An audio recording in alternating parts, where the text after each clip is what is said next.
Lab 11 assessment 1. So para gumana yung PLT green, kailangan natin mag count to 8, counter 1, next counter 2,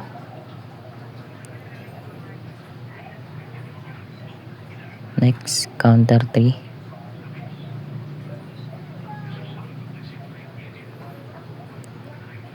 then gagana na yung output na PLT green.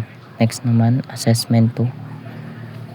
Yan, pag tinap natin yung PS2, gagana yung 100.05 yung motor 1, motor 2 pala.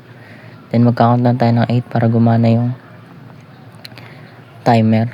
Then after ng timer, gagana naman yung timer 2, gagana yung motor 3. Then after nun, gagana naman yung PLT green.